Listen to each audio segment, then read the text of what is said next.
Gets out smartly, Kenny, but Coleman's the quickest. He's got him half a metre, but here comes Kenny. He's already gone into the front.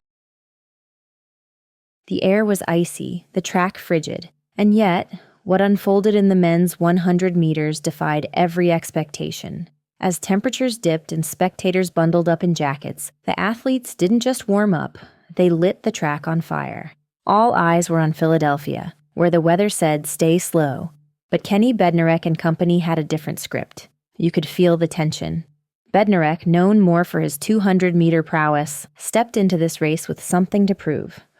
No one expected fireworks under those conditions, but what we witnessed was an explosion, pure velocity erupting against the odds. It wasn't just about who was fast. It was about who could rise through the chill, deliver under pressure, and make this race a statement. The 100 meters has always been track's crown jewel, but tonight it became a battleground for reputations, pride, and redemption. And it all began with that icy wind and a gunshot that changed everything. This wasn't your average Diamond League heat. This was a supercharged collision of sprinting giants and rising threats. In lane 1, the 22-year-old Nigerian athlete who had stunned fans in the 200 meters lined up with quiet confidence. Beside him, Jamaica's Brian Lavelle, just 21 but already turning heads with sub-10 performances. Then came the veterans, Andre DeGrasse, the decorated Canadian Olympic medalist, still sharp at 30, and Aaron Brown, his teammate, bringing in momentum from a third-place finish in the 200 meters.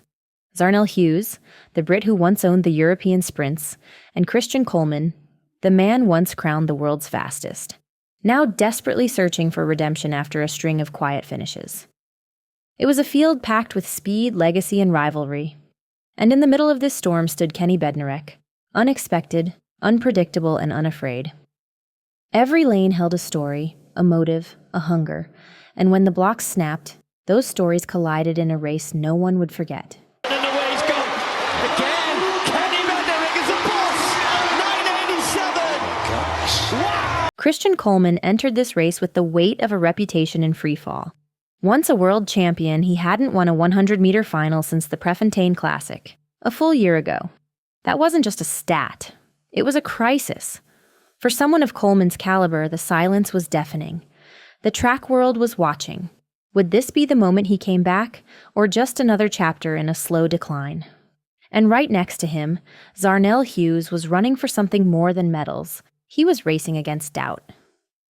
After a bronze medal in Budapest, he hadn't dipped under 10 seconds again, and whispers started about whether his peak was already behind him.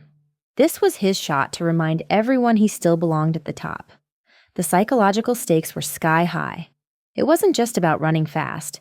It was about reclaiming identity, silencing critics, and proving they weren't yesterday's news. The pressure was suffocating, and only one man looked ready to break through it. KennyBednarek came into this 100 meters with an unusual kind of freedom. He'd already shocked the field with a near win in the 200 meters, coming within 1,000th of gold. But now all eyes were on the shorter distance, and the question was simple. Could he really hang with the specialists? Commentators noted he was in a weird position, dominant in one race, but with everything to lose if he flopped in the next. That's a dangerous kind of freedom. The type that makes a man run like he's got something to prove but nothing to fear. And that's exactly what Kenny did. Calm, composed, and clutch. He approached the starting blocks not as a challenger, but as a man ready to change the narrative. He wasn't just there to race, he was there to disrupt. In a field packed with stars, Bednarek wasn't supposed to be the story. But sometimes, when the spotlight is aimed elsewhere, that's when a storm starts to brew, and Kenny was about to bring thunder. And then, it happened. The gun cracked, and in a flash, Christian Coleman exploded from the blocks like a missile. For a split second, it looked like the old champion was back. But before anyone could settle into that thought, KennyBednarek surged. It wasn't just a comeback, it was a takeover. By the 40-meter mark, Kenny had found another gear, and the field started to fade behind him. Coleman's early lead vanished like smoke. Zharnel tried to respond. DeGrasse pushed. But Kenny? He was gone. The final 30 meters weren't a race. They were a coronation. Bednarek powered through the finish line with a ferocity that left jaws dropped and cameras scrambling. 9.86 seconds. A personal best. On a cold track. Against the fastest field assembled so far this season. That wasn't just a win, that was a warning shot to every contender eyeing LA 2025. Kenny didn't just win the race. He owned the moment. When the results flashed on screen, 9.86, there was a collective gasp. It was freezing. Conditions weren't just less than ideal. They were stacked against speed. And yet, KennyBednarek had just destroyed his own personal best, slicing past his previous 9.87 with ease.